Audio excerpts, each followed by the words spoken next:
Brother, welcome back to the channel. Stephen Howson, and we're going to look at the player ratings, an in-depth look at the stats for every single player. We're missing nobody out. We're going right through it. How did they do?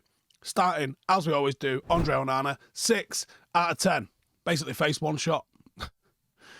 Again, distribution, iffy. Lost the ball 10 times. 72% pass accuracy, 23 out of 32. Playing out from the back was not good. Don't know how much of that is him, how much of that is the structure, how much of that is the personnel that he's passing it to, but playing out weren't good. That is a massive area Manchester United have got to work on going into next season. Simple as that. It's got to be better. Lenny Yoro, 7 out of 10. 89% pass accuracy, 32 out of 36, 5 duels, 1 out of 8, 5 defensive actions, 3 clearances. Composed as like it's what it says on the tin with Lenny Yoro now. It's composed for men, right?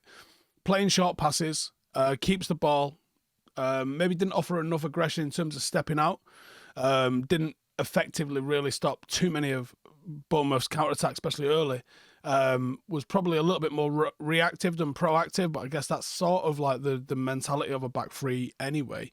But, you know, still extremely young, and his performances are meandering through into some sort of maturity, especially with the ball. And I think the growth has been really with his defensive stuff, which is where the growth was needed, but it's where we're seeing it. So 7 out of 10. Maguire, it's just a 6. It's pretty basic. 1 shot on target, 2 duels, 2 defensive actions. Pretty unremarkable game. 25 out of 29 passes. Pretty secure in his simple passing. Didn't really have the urgency in forward distribution. Defensively wasn't really tested directly. Probably showed a little bit of hesitancy under some of the quicker transitions. He tends to retreat rather than go and smash somewhat early. And I actually think that's the wrong approach with Maguire. You're not quick. You're not going to be the best screen sweeper, but you're a fucking big old unit. Go and plant someone. Like, go and absolutely splatter somebody. Like, you would win so much if you was like that front foot aggressive rather than, oh, let me go and cover. You know, Lenny Yoro's the cover. He's the wheels in that back line. And Luke Shaw's not horrendously slow. You're the slowest out of those three. You should be doing that. Luke Shaw, 6.5. On the ball a lot for United. 53 out of 62 passes. He dropped a few, but he was making stuff happen. 4 key passes, but then weirdly had 0 accurate crosses. 3 aerial duels, 1 out of 3. 5 defensive actions. Stepped forward quite effectively. Helped sort of overload the midfield a little bit. Really added something when we was in possession of the ball.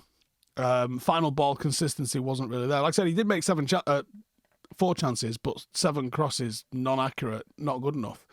That's a bit of a thing at the moment. Again, adds to the lack of movement, proper movement that we see in our forward line, but United are creating chances. That forward line's not doing it good enough. Defensively sound, didn't really have any sort of authority in helping galvanise that back line, but this must be our 900th combination of a back line this season, so it is one of those, isn't it? But 6.5, Luke Shaw. Mazraoui, 6.5. Disciplined, positionally sound, positionally intelligent as he always is. Steady. Offensively did fuck all. 17 out of 20 passes. Won 4 duels out of 6. 6 defensive actions. 2 tackles, 2 clearances, 2 block shots. You get what you want out of Mazraoui. He's a reliable performer, but he's not utilised to the best of his abilities when you put him as an attacking wing-back because he doesn't have the get-forward. Like, to be a wing-back, you're basically a winger, and he's more of a back than a winger. Kobbie Mainoo, 6 out of 10.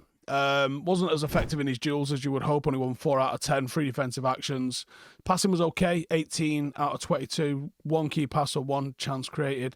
Tried to inject a little bit of energy, tried to put a little bit of spark in it, but wasn't getting on the ball enough. Didn't do anything in his duels, really. Like, he's got to dominate more in the duels. You could see he was trying. Maybe this is just part of his rehab from his injury, but it wasn't an impressive performance. It was a flat 6. Casemiro, I'm going to say 6 as well for him. He did get on the ball a little bit more, and his passing was more adventurous, I think it would be safe to say. 1 key pass, 6 duels, 1 from 8, 5 defensive actions. It was a little bit more box-to-box and actually a little bit more dynamic than Mainoo's was. But he did drop a fair few passes, 72%, 31 out of 43. He was sending it forward and making things happen at times, but then he was slow with it. It was a weird tempo that he was setting. It wasn't like relentless and intensive. It was like jarring. It was bizarre. But 6. Dorgu, I'm going to say 5. 83% pass accuracy, 25 out of 30. 1 key pass, 9 duels, 1 out of 14. 7 defensive actions, but 1 error that led directly to a goal, which is where a lot of his points are coming off. He was busy, he was industrious, and he was, making decent attempts at injecting energy. And he played a lot on his athleticism rather than with his head. And obviously he made a massive mistake, which led to Bournemouth's opener. I think he's excellent in his duels. You can't trust him playing out just yet, or actually anybody else for that matter. But he's a work in progress. I'm not worried about him. It weren't a good game yesterday, but that doesn't mean he's not a good player. It was just one of those. Garnacho, I'm going to say 5.5. 20 out of 25 passes, 1 key pass, 1 big chance missed, 8 shots. Why aren't United scoring? There you go.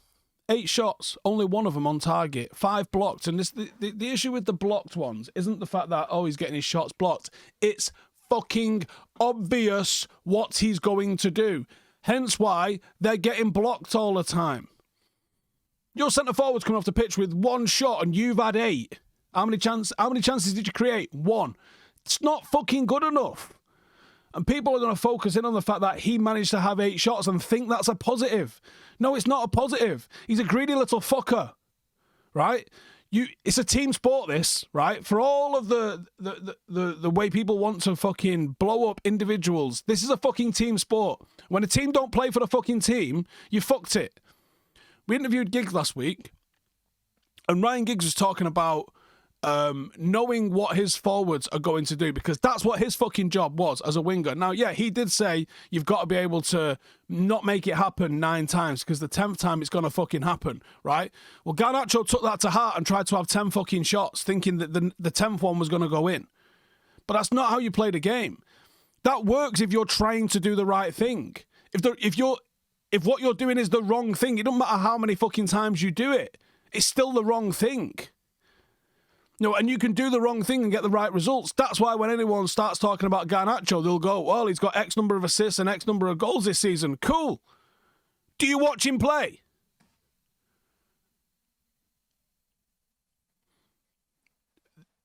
He's getting the right results out of the wrong process. And that doesn't mean, he'll learn from it. Because at what point? He's nearly 140 games into his United career. Does it take 200 games to know what the fuck you're doing? 250? What about 280? What about 344? At what point do you expect him as a professional footballer with nearly 150 fucking games under his belt to actually do the right thing? If your centre forward comes off the pitch, and ours frequently does, with 0 shots, then you have to look at the rest of the team.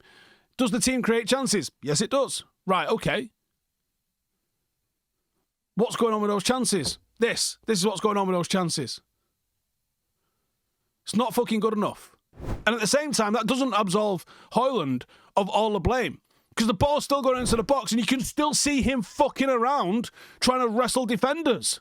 Get your arm out, give him a big fucking do one, and make yourself some room. Stop this fucking hand fight. Don't go do jiu-jitsu if that's what you want to fucking do. Play football, push them off, fuck them off, and go fucking score a goal. Seems more interested in trying to win duels than he does about fucking scoring goals. We'll get to him in a minute. Bruno, 7. 80% pass accuracy, 53 out of 66. 7 key passes, which means he created 7 fucking chances. One of them being a big one. 4 duels, 1 out of 7. Again, the creative heartbeat, constantly attempting to make things happen to unlock Bournemouth's defence. You saw some frustration in him yesterday because his teammates aren't able to capitalise on what he's doing and how hard he's working. Yes, he loses the ball, but he's making things happen. I still think this United forward line is too fucking safe, to be honest with you. And people equate risk with stupidity. No, I'm not saying be fucking stupid. I'm saying attempt the right things.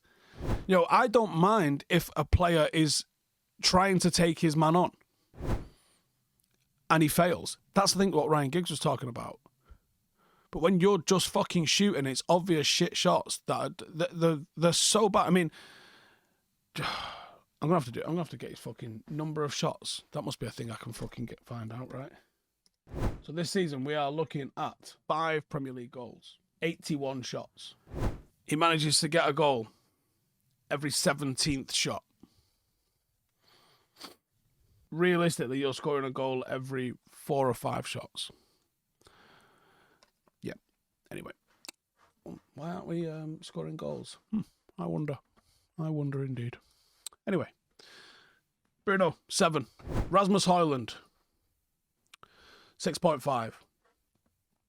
13 out of 18 passes, 1 key pass, which led to a chance, 1 goal in the 96th minute. He won 3 duels out of 6, 1 shot. Starved of service seems like a mad thing to say when United created a real solid XG of like 2.5, and you've got players creating multiple key passes. He displayed real striking instinct for his goal. But that's the problem, is that he's not playing on instinct enough. And he's obviously trying to... And it started this season and it's continued this entire season. Like, what is he doing? Why is he fucking about like this? He doesn't run enough. His movement is straight line. Like, if you go and watch... I mean, you don't even have to watch the fucking truly elites. You know, your Robin Van Persie's, your Ruud Van Nistelrooy's, or your Andy Cole's. Go watch Chicharito. He was a second-rate striker at Manchester United. But his movement was really good. Go watch him. Watch how he moves in the box. Watch how he changes direction. Watch how it's 1 run for the defender, 1 run for you to find space. And then compare that and contrast that to what Hojlund's doing as he's running into the box. And then go, like I do, what the fuck is he doing? I've seen people in the comments going, there's an agenda against Hojlund. How? You cannot look at him and tell me that what he's doing is the correct thing, right? I want him to be good. Fucking Christ. Our entire season probably pins on him being able to score a goal either this week in Bilbao or next week at Old Trafford against Bilbao. And then whoever you end up with in the final. Our entire season rests on that because there's no other fucking forward going to do it for us.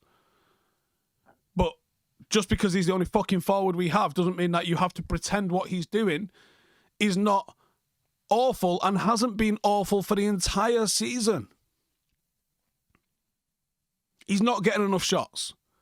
Some of that I put down to his teammates. Absolutely. And Garnacho being the main culprit of that. Some of it is absolutely his inability to move. Manchester United do create chances. Manchester United frequently come off the pitch where Bruno Fernandes has got half a dozen chances created himself. Manchester United do create chances. Manchester United do not have a forward team. Are we an effective team? No, we're fucking not. Because they won't pass to each other. He won't fucking run because he's trying to play in the fucking WWF rather than the fucking Premier League. And everybody else is shoehorned in or fucking injured. When Ahmad was playing, he was getting shots and he was creating chances for others. You get Ahmad in there, you get Bruno in there, you're getting people that are creating chances for others. Simple as that. Why aren't we scoring goals? Well, United don't create chances. No. You know what I mean? No. And then the other one that you've got in Joshua Zirkzee, he just wasn't fucking shooting. You got a 7 out of 10, he got half an hour or so, 30 out of 31 passes, 2 key passes, 1 assist. Weirdly, he didn't win any duels, which is normally his bread and butter. He really gave United a lot of control when he came on. 97% pass completion, real intelligent positioning, good structure, good assist, good vision. You go, oh, should he have started? No, because I guess we do have to have an eye on Bilbao no matter what. Mount got half an hour as well. 14 out of 18 passes, 0 key passes, 0 duels. Oh, the time is running out on Mason Mount, innit? 5 out of 10 for Mason Mount, if I've not already said that. Lindelof, he got half an hour as well, also 6 out of 10. 16 out of 16, 1 clearance. Fuck all else for him to do. Chido came on, 1 out of 1 pass, 1 duel, 1 shot on target. Good intensity. I thought he did well to get his shot off, shown real striking prowess when he did it.